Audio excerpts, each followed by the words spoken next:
Assalamualaikum warahmatullahi wabarakatuh. Bagaimana kabarnya siswa-siswi Madrasah Aliyah Negeri 1 Balangan, khususnya kelas 11 jurusan ilmu-ilmu keagamaan.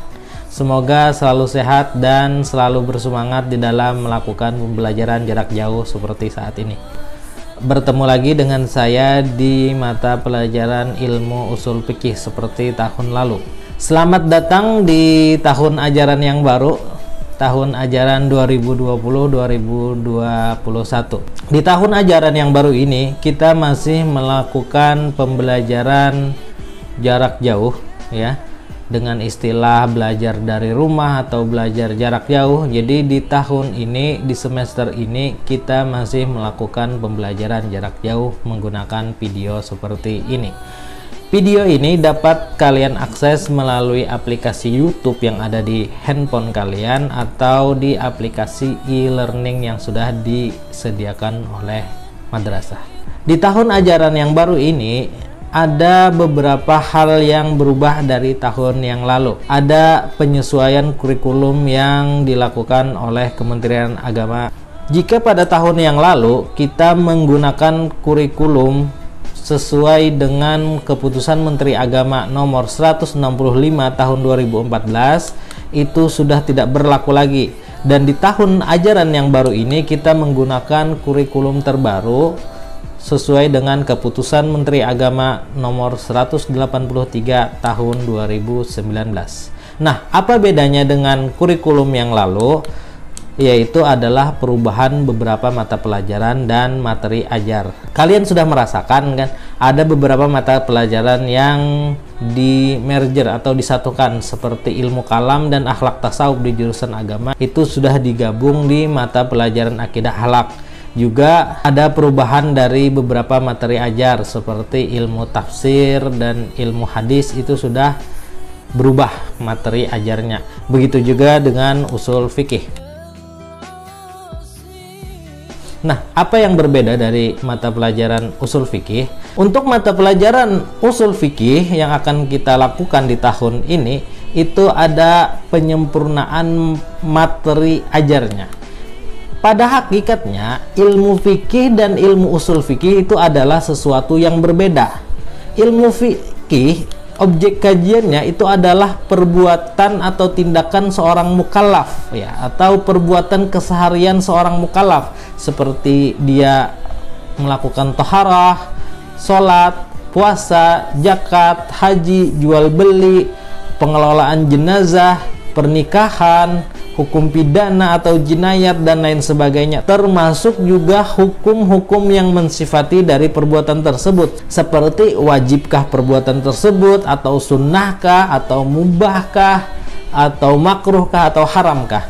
Adapun materi atau objek kajian dari ilmu usul fikih itu adalah sumber-sumber hukum. Yang pertama ya, baik itu sumber hukum yang disepakati, istilahnya adalah masadirul ahkam al-muttafaq alaiha, atau sumber-sumber hukum yang tidak disepakati, atau istilahnya masadirul ahkam al-mukhtalaf fiha.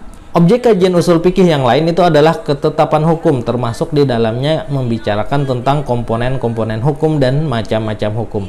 Dan objek kajian lain di materi ilmu usul fikih itu adalah metode pengambilan hukum atau turuku istinbatil ahkam. Adapun di kurikulum sebelumnya, materi ajar dari mata pelajaran ilmu usul fikih dan ilmu fikih itu disamakan dan kesannya tumpang tindih, ya kan? Kita merasakan itu. Kalian di kelas 10 belajar di fikih materi jual beli.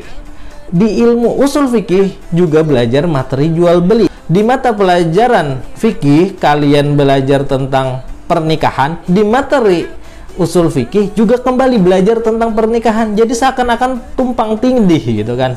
Nah, di kurikulum terbaru, materi antara mata pelajaran fikih dan materi di mata pelajaran ilmu usul fikih itu dipisahkan dan dibedakan. Di materi ilmu usul fikih kalian akan fokus mempelajari tentang ilmu usul fikih ya, bukan materi fikih lagi. Jadi di mata pelajaran usul fikih kalian tidak akan belajar tentang pernikahan, jual beli, atau ya semacam perbuatan-perbuatan mukallaf itulah yang, atau amalan-amalan keseharian dari seorang hamba, ya itu tidak lagi, itu memang pada hakikatnya adalah materi dari mata pelajaran fikih, bukan materi dari mata pelajaran usul fikih.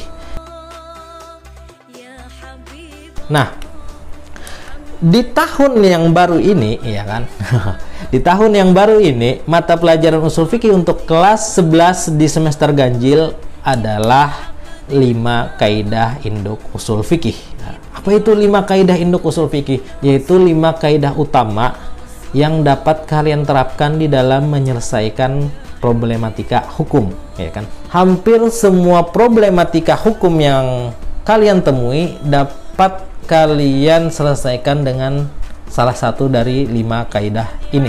Tapi itu secara global, ya. Secara detailnya, kaidah-kaidah yang 5 ini akan menghasilkan kaidah-kaidah minor atau kaidah-kaidah anak, ya, yang lebih detail dan lebih rinci lagi.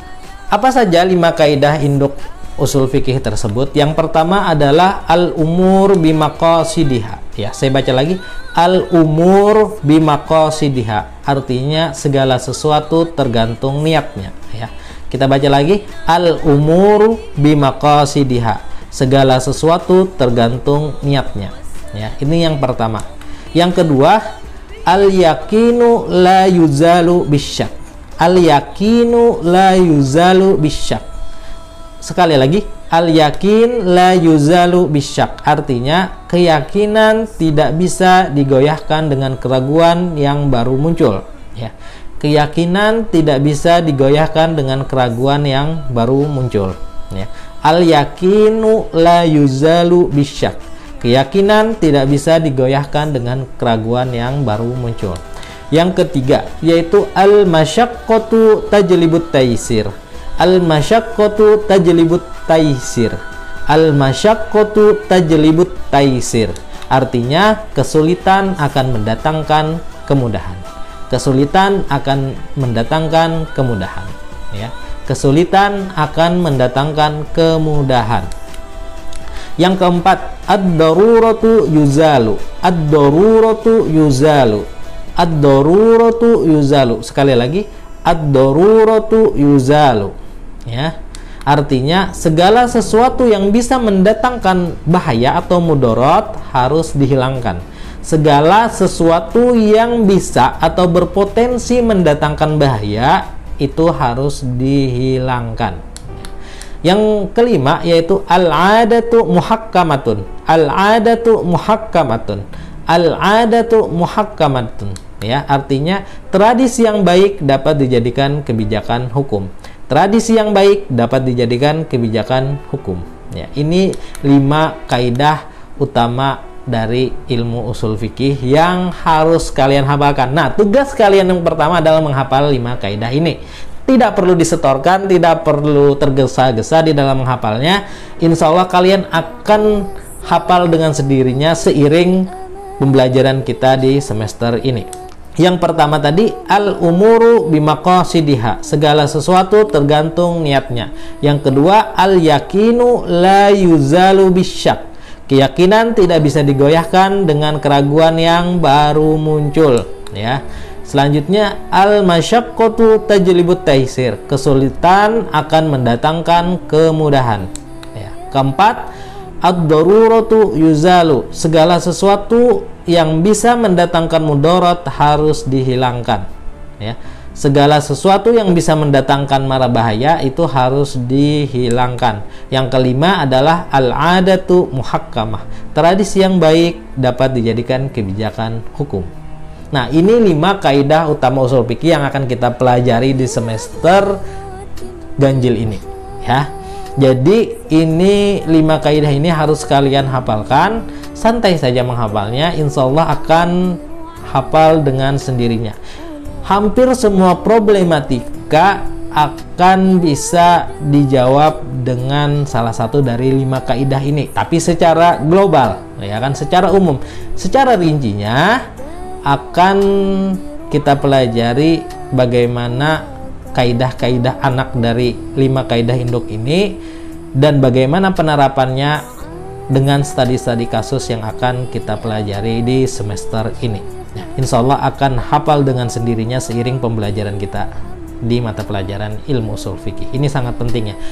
Semester kemarin kita sudah pernah beberapa kali menyinggung beberapa kasus yang bisa diterapkan dengan kaidah ini. Misalkan bagaimana hukumnya jika kalian sholat subuh ya, sudah berwudu, sudah suci, kemudian datang ke sekolahan, rupanya di sekolahan tidak ada air untuk sholat zuhur gitu kan, airnya terbatas atau airnya kering, terus bagaimana kalian mau sholat?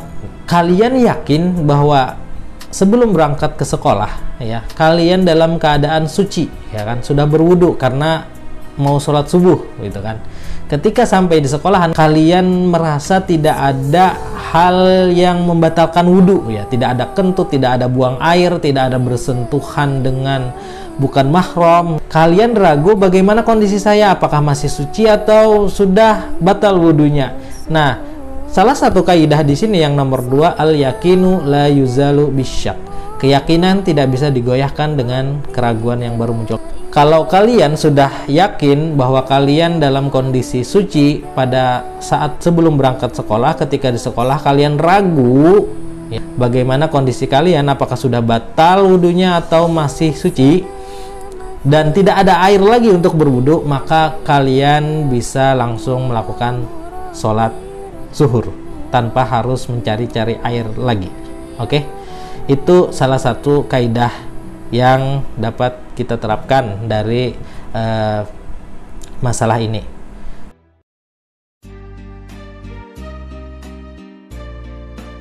Nah, nanti untuk modul pembelajaran kita dan buku paketnya dapat kalian download di aplikasi e-learning yang sudah disediakan oleh madrasah.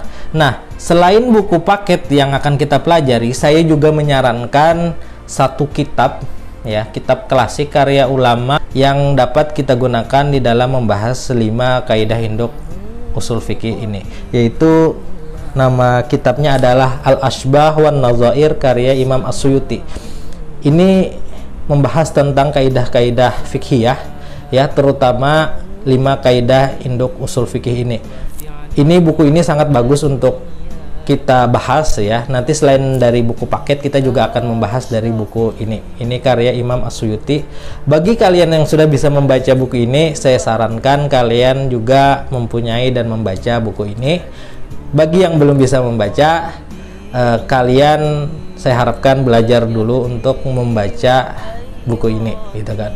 Ini sangat bagus, nanti akan kita lihat juga banyak hal-hal detail yang tidak ada di buku paket pembelajaran ilmu usul fikih di kelas 11 ada dibahas di dalam ini gitu kan. Nah, nanti itu akan kita bahas ketika kita membahas tentang materi atau ketika kita membahas 5 kaidah induk usul fikih ini.